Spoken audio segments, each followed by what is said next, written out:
Seguimos, tercera parte, y compartimos.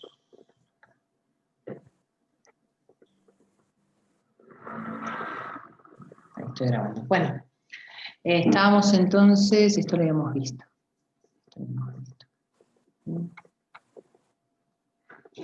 Esto lo vimos, acá. Bueno, sigamos entonces. Entonces, la evolución inicial en la reagudización del asma puede ser leve o moderada. Vamos a tener una saturación de más del 90%. Los agonistas, o sea, el Ventolin o el agonista beta de acción corta, le podemos dar incluso cada 20 minutos en la primera hora. Y se puede o no utilizar corticoides sistémicos. Se puede dar una dosis. Después tenemos la grave, donde acá tenemos menos del 90%, este signo está al revés, está mal. Menos del 90%, ya necesitan más dosis de beta-2 agonistas, se agrega hipratropio, y las dosis se pueden dar cada 10 minutos. Y también el uso de corticoides sistémicos, incluso a mayor dosis. ¿Sí? Siempre ir reevaluando. Una vez que nosotros hacemos un tratamiento, vamos reevaluando con la saturación. No digo que vayamos a hacer gases a cada rato. A veces es necesario, por eso le ponemos una vía arterial, ya son pacientes que están en terapia intensiva. Pero si no, con la saturación, el estado neurológico, ¿se acuerdan de todo lo que yo les decía? La frecuencia cardíaca, la frecuencia respiratoria, vemos que no altere el estado de conciencia, entonces con eso podemos ir evaluando. ¿Sí? En este caso, si vemos que va mejorando, ¿sí? Continuamos con el mismo tratamiento, ¿sí? Y ya espaciamos la reevaluación entre 1 a 3 horas o cada 4 horas, vamos ahí controlándolo, ¿sí? Si es grave, continuar con la terapia coadyuvante, que habíamos dicho, ¿sí? ¿Sí? Así que esto por eso son pacientes que hay que ver la posibilidad de entrar a terapia intensiva. Entonces, ¿qué les decía? Yo voy valorando los síntomas, a veces necesito el estado ácido base, bueno, el BEF-1 en la guardia no lo voy a tener porque no vamos a hacer espirometría, menos en un paciente que está con una exacerbación, salvo que sean estos pacientes más leves, ¿no? Entonces tengo justo el neumonólogo que está haciendo, está justo a la mañana, está todo el viento a favor, todo, tiene ganas de hacer una espirometría, pero no es en el adulto, ¿no? Buena respuesta, si tengo buena respuesta, mantengo el tratamiento, ¿no? Y veo que el estado físico es normal, ha mejorado los parámetros, todo, lo mando al alta con los beta-2 agonistas, acá con controles por consultorio y con todo el tratamiento de educación del paciente, ¿sí?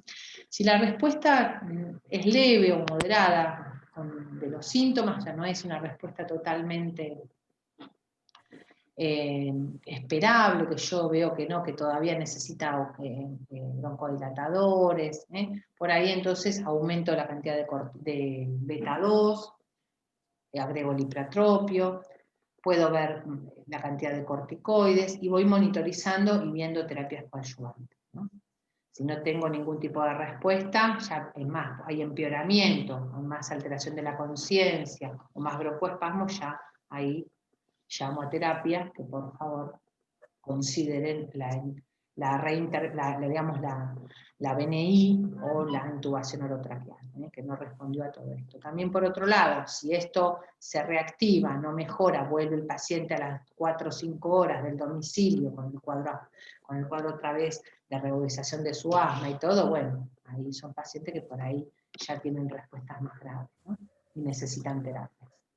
El sulfato del magnesio también lo usamos para el asma, como tratamiento coadyuvante, por su acción broncodilatadora, ya dijimos. La teofilina y la aminofilina, lo mismo parecido para el EPOC. Se puede considerar de segunda línea si no mejoró con el tratamiento convencional. La teofilina se usa por ahí más en los crónicos, y la aminofilina en el agudo si no respondió con el tratamiento convencional. Por ahí en el caso del paciente que comentaron ustedes, por ahí ya le habían puesto todo, por eso le pusieron aminofilina, no mejoró, y bueno, le pusieron también la adrenalina. Así que hay que ver. Pero bueno, igual terminó en terapia intensiva. Bueno, acá tenemos algunas de las medicaciones que se utilizan más en el asma y en el EPOC. Fíjense que los agonistas beta-2 se utilizan en ambos, el hipratropio se utiliza más en el EPOC, se utiliza en el asma, pero más en el EPOC, los corticoides se utilizan más en el cuadro asmático, los antibióticos en el cuadro asmático, puede haber alguna infección si uno sospecha, pero generalmente o son virales, por eso no se utilizan tanto los antibióticos, o son cuadros que no son infecciosos, ¿no? El oxígeno sí, en el asma no es un hipoxémico, por ahí sí necesita aporte de oxígeno, uno puede tener más tranquilidad de poner el oxígeno en el asmático que en el EPOC. La ventilación no invasiva se utiliza más en el EPOC, en el asmático, ¿por qué no? Se puede utilizar, pero por ahí responde más rápidamente, ¿no? Aparte son pacientes por ahí más jóvenes, entonces responden más rápidamente. Bueno, muy bien, muy bien. Bueno. Y me queda la última parte, a ver si se animan, me escuchan, se animan, comparto la pantalla, aquí estamos, ¿no? aquí. Ah, está. Bueno, sigo compartiendo la pantalla, esperen, a ver, ahí está. Vamos a ver la infección por COVID. Bueno, en la última parte les traje algunas reflexiones y algún resumen. Esperen que lo voy a poner en pantalla completa.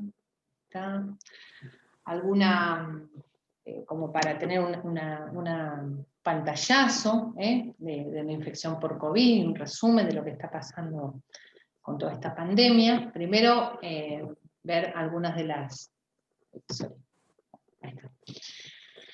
Es una infección aguda, tiene una mortalidad que puede ser muy variada, porque ustedes, como saben, va a depender de la comorbilidad del paciente. Generalmente las infecciones virales, como pasa con todas las infecciones virales, y especialmente con el COVID o los del grupo SARS, afecta a los pacientes que tienen su inmunidad, digamos, más deteriorada, ¿no? Por eso la mortalidad varía tanto, ¿no?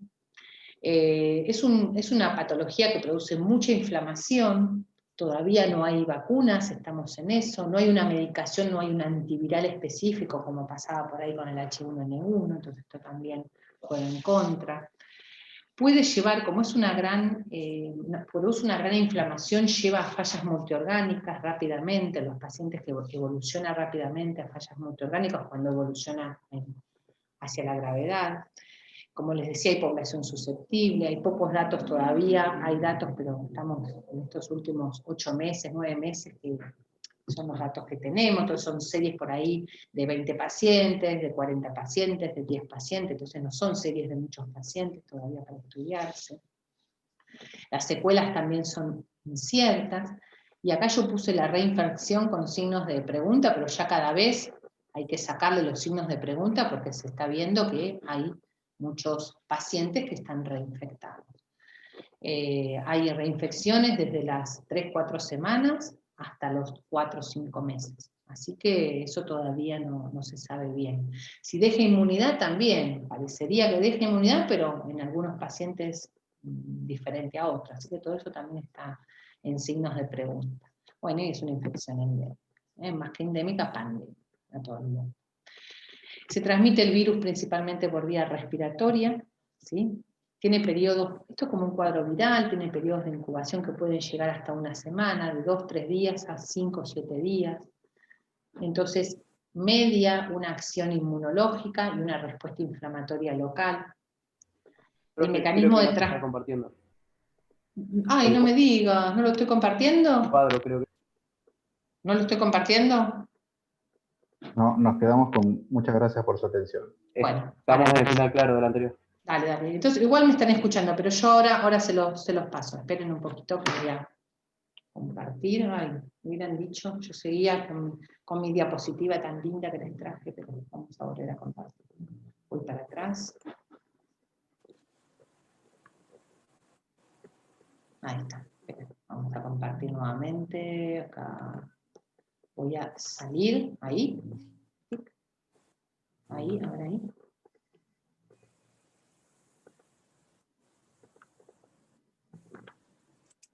Ahí está. Perfecto. Ahí lo ven. Bueno, no, esto es lo que yo les comentaba recién de los factores que les iba contando, ¿ven? Que acá están, que no hay vacunas, la mortalidad, que hay fallas orgánicas, que deja inmunidad, no sabemos, que hay reinfección, no sabemos. Esto es lo que le estaba comentando.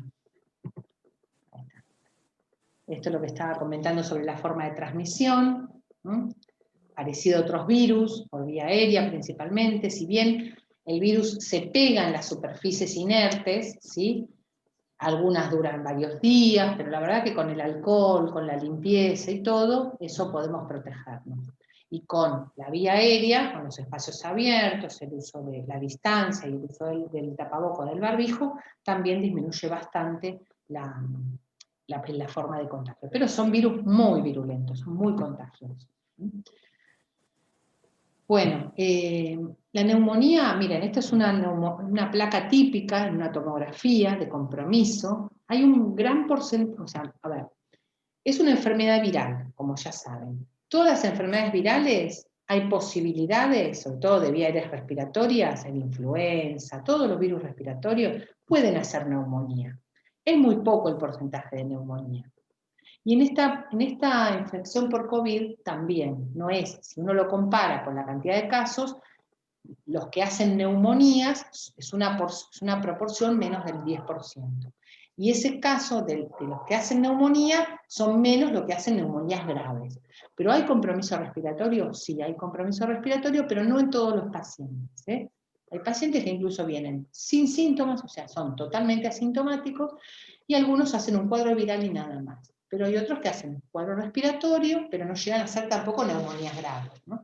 Pero esta sí es una neumonía con compromiso del parénquima bilateral, con este patrón intersticial que se llama en vidrio esmerilado, es muy típico. El paciente generalmente aparece el germen, ingresa al organismo, y los que van a hacer neumonías graves, se vio que dentro de los primeros 5 a 7 días hacen la infección grave. Si ese tiempo pasa y no hizo la infección, es raro que hagan la infección. Pero eso son lo que se está viendo ahora. Entonces, esta infección, ya dijimos, bueno, el SARS-CoV-2, el COVID-19 se dice porque acá, el primer caso fue en China, y se detectó en el año 2019, por eso se llama COVID-19, ¿no? El primer caso, así digamos, de magnitud, fue detectado el 11 de marzo del 2020. Y ahí es donde se declara la pandemia, a partir de ahí. Este virus es de la familia de los coronavirus, conocido, hay varias cepas, hay varios tipos. Tiene una forma esférica, con unas espículas, tiene un núcleo central con el genoma, y tiene estas espículas, que son proteínas, que son las que van a producir, son los antígenos, que van después a producir el anticuerpo.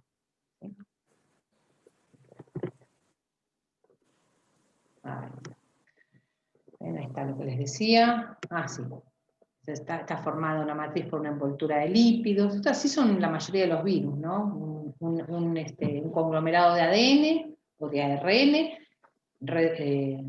envuelto de una capa lipídica muchas veces, y después tienen estas espículas que son las que van a formar los antígenos de superficie, que son los que estos van a estimular a los anticuerpos para producirse, específicamente.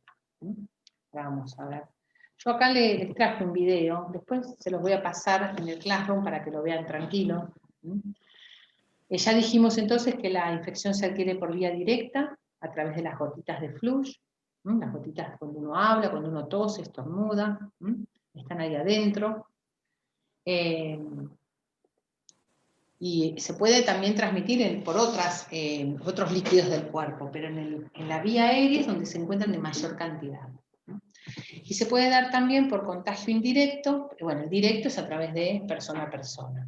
Una persona de menos de 1,5 metros, 2 metros, puede que esté en un lugar cerrado por más de 15 minutos, sin tapabocos, sin ningún barbijo. Entonces ahí puede pensar que hay un contacto peligroso, ¿no? Que hay posibilidad de contagio. Yo, por ejemplo, estoy con un paciente, o voy a ver a un paciente, tengo tapaboca, ¿sí? Estoy protegida con el camisolín, guantes, tapaboca o barbijo y la máscara, y voy a estar con el paciente, lo reviso, todo, no tengo peligro, ¿sí? Porque estoy protegida. Después me tengo que sacar el equipo como corresponde, con todo el protocolo, ¿sí?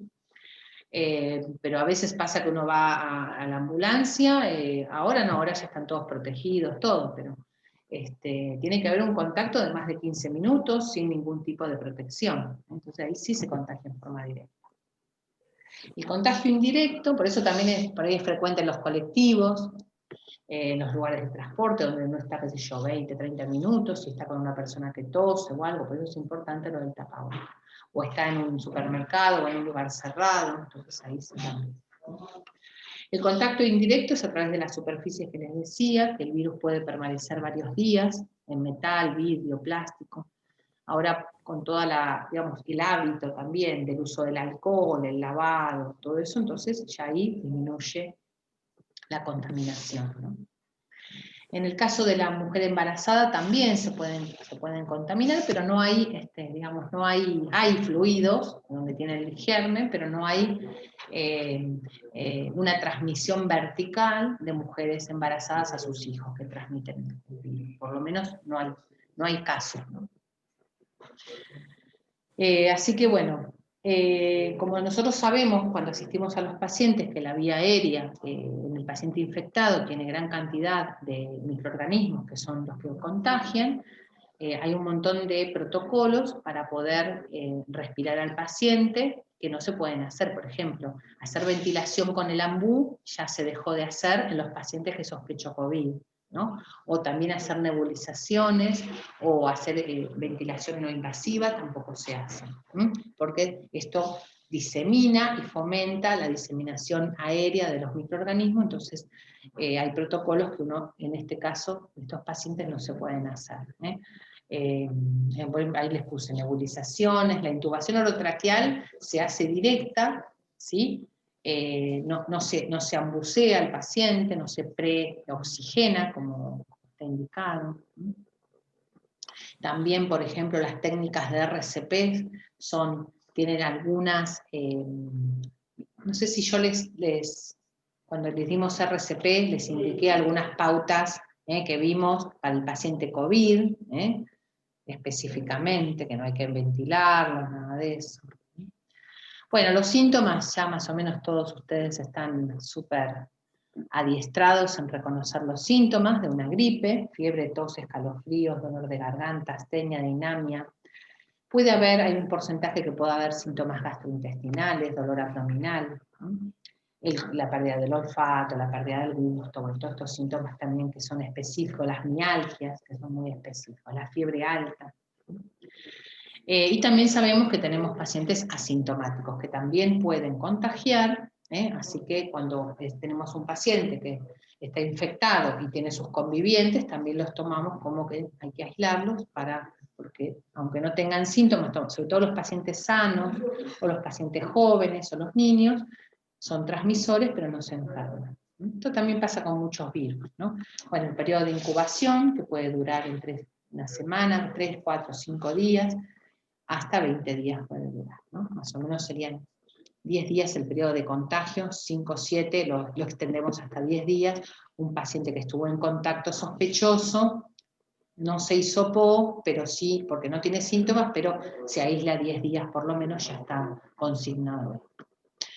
Cuando el paciente empieza a tener gravedad en una neumonía por COVID, puede tener síntomas neurológicos, cardiológicos, fallas multiorgánicas puede tener.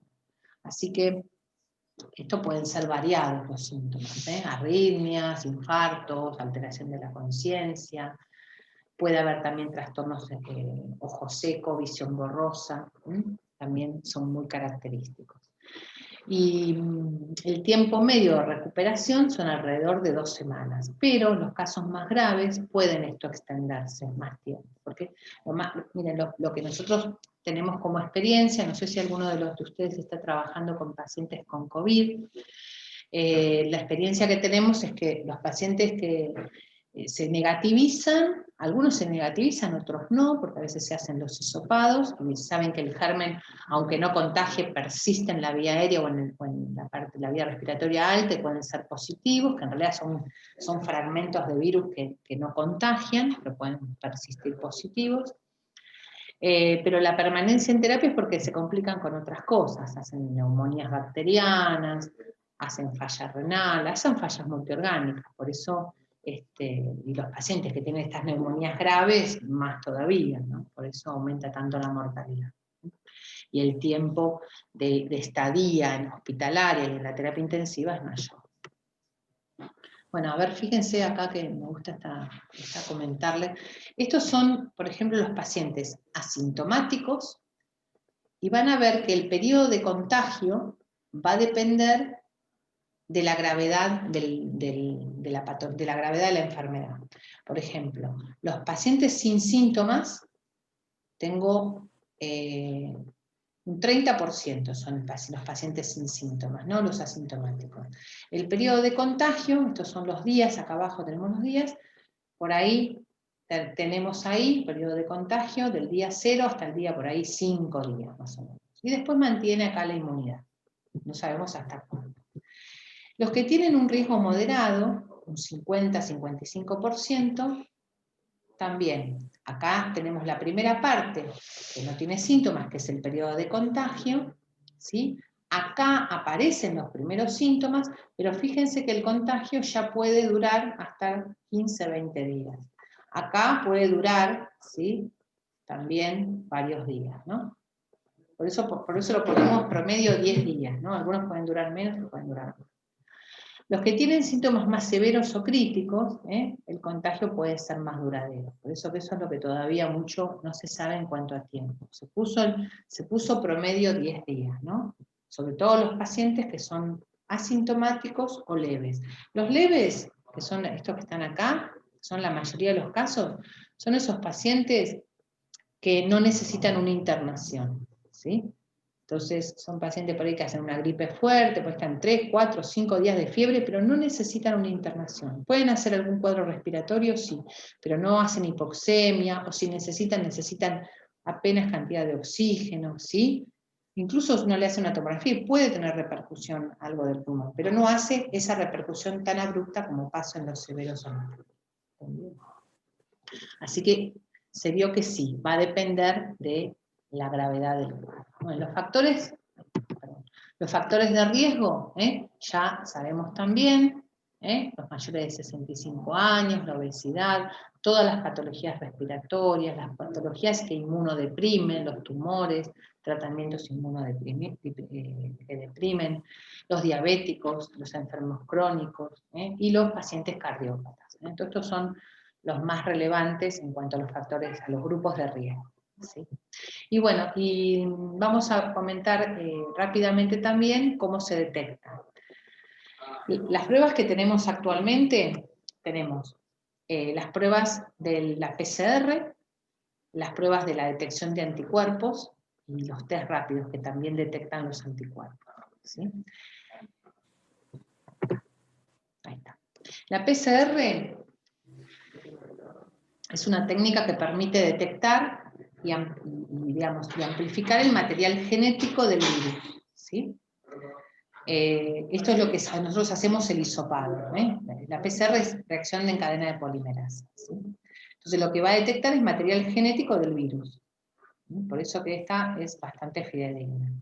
Es una de las más utilizadas y son las que se hacen los hisopados, nasofaringio y orofaringio.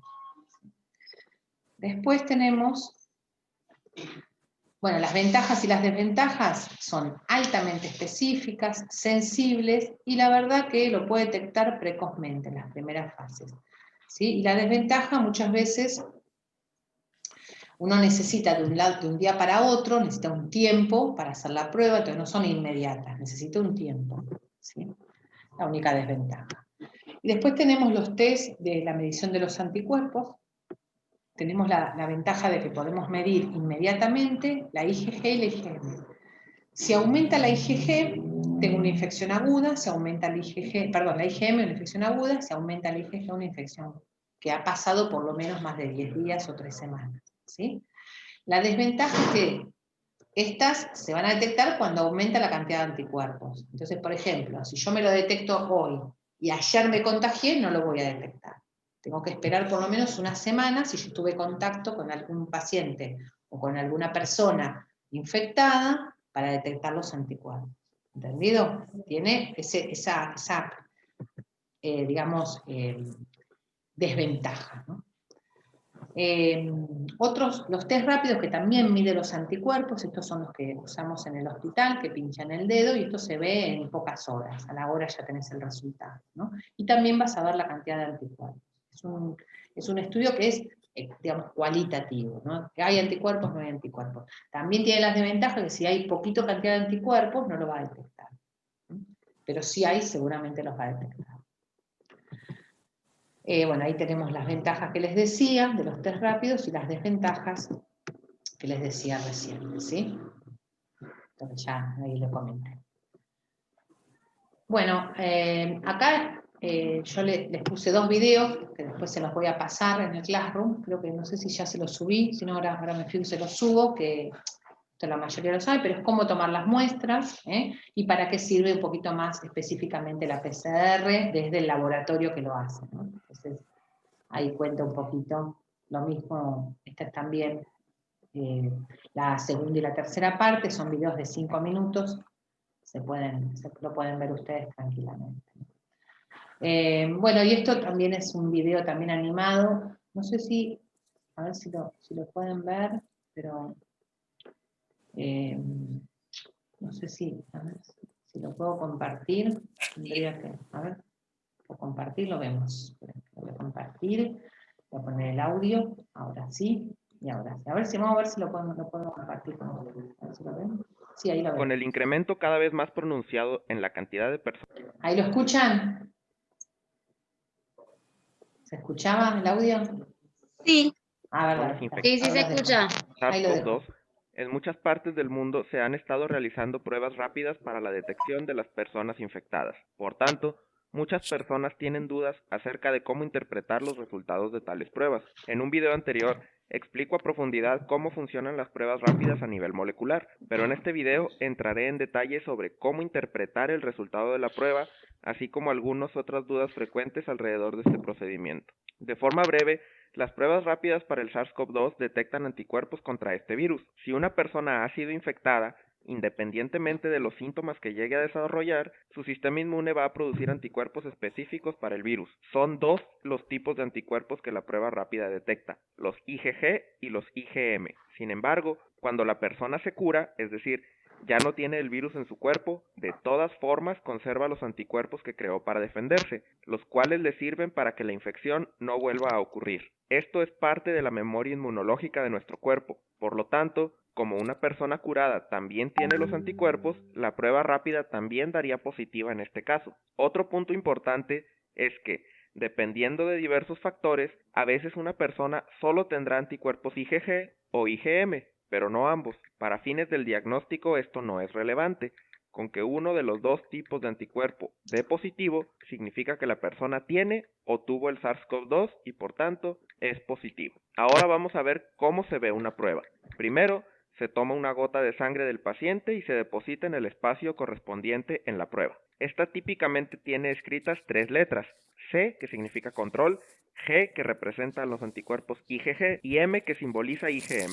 Si una persona tiene los 2 tipos de anticuerpos específicos para el coronavirus, va a aparecer una banda en las 3 posiciones, C, G y M. Si solo tiene uno de los 2 tipos, solo tendrá 2 bandas, la primera en C y luego una ya sea en G o en M. Cualquiera de estos escenarios se considera como prueba positiva y debe interpretarse como que la persona tiene el coronavirus o bien que ya se curó pero lo tuvo en el pasado.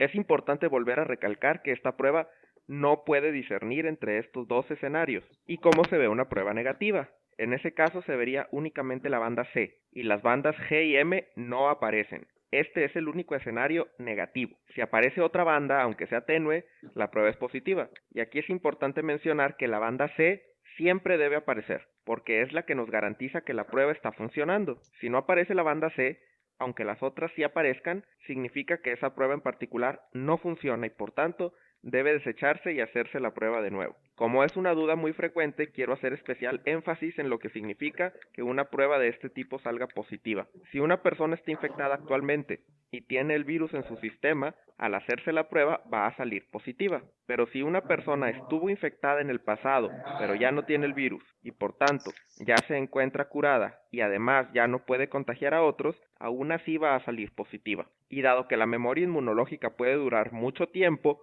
meses o incluso años, una persona curada va a dar positiva por un tiempo indefinido. Como la prueba detecta anticuerpos, es muy frecuente que las personas tengan la duda sobre si esta prueba no es capaz de dar positivo ante otros anticuerpos contra otros virus, como la influenza, por ejemplo. Aquí la respuesta es que no.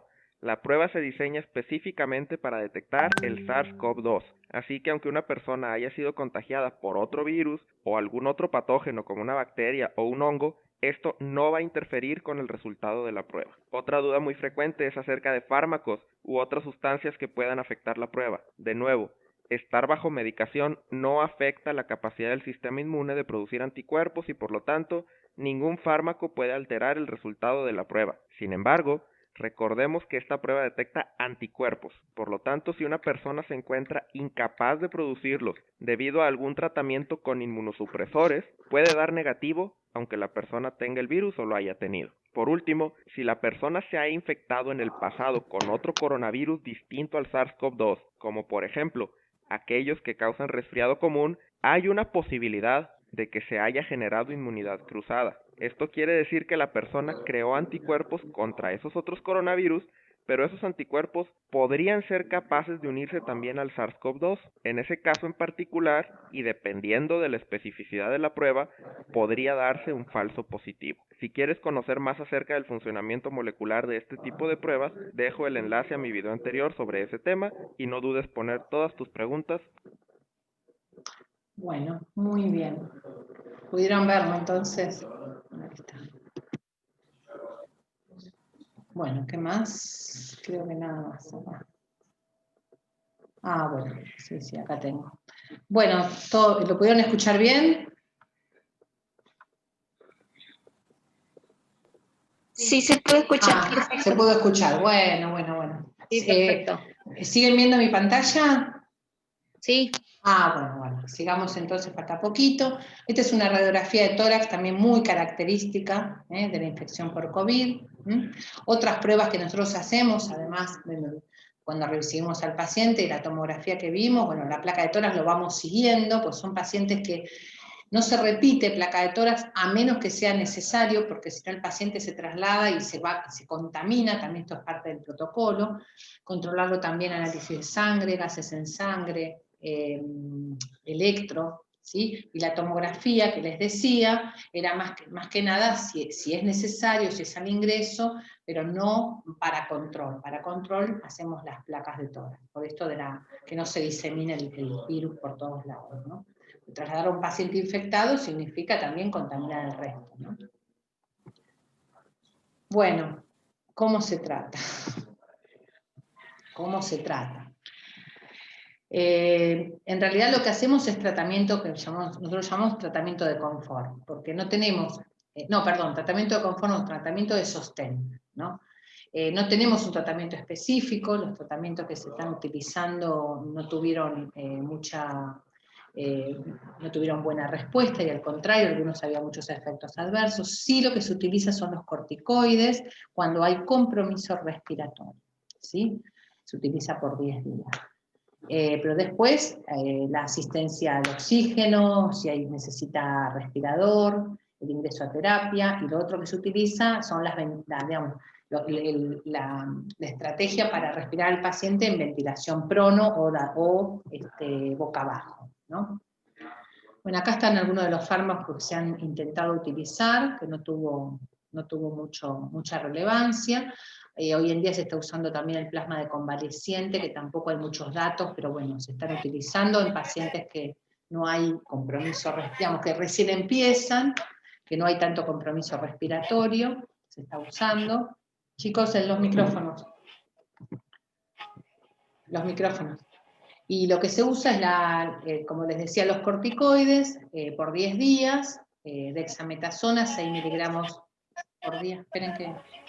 Chicos, los micrófonos. Silencien los micrófonos.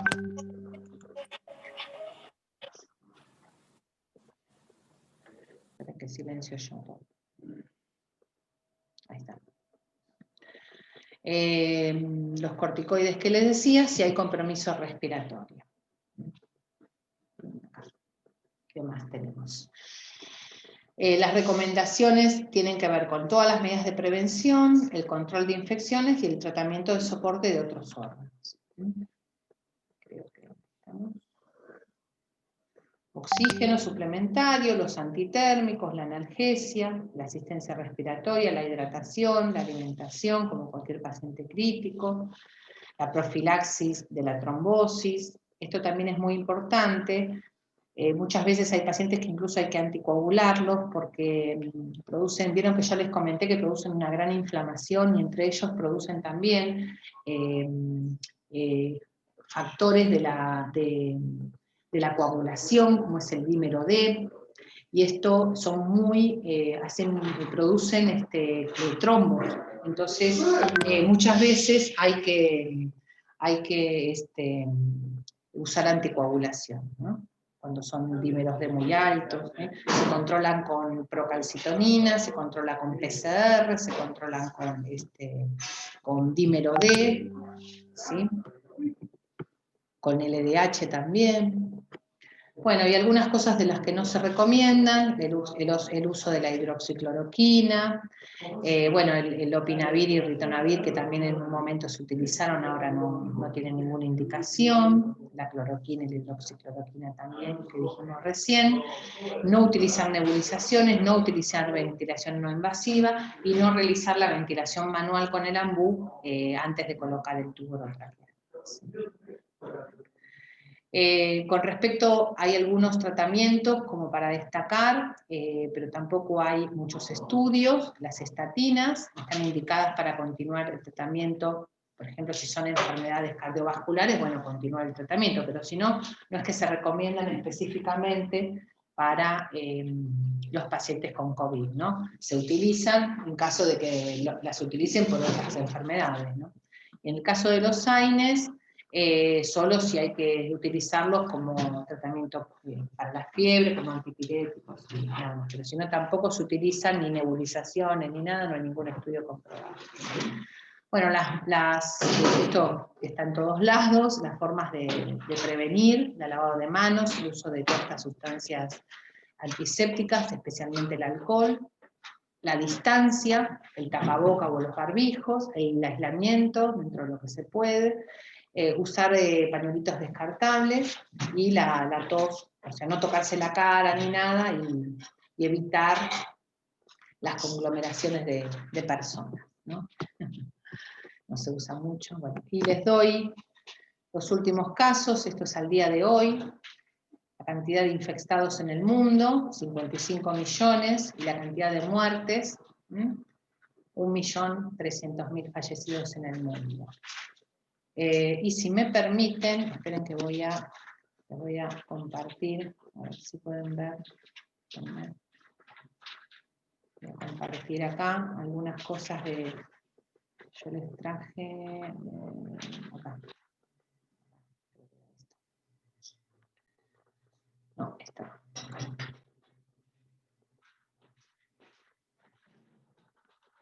Quería compartir.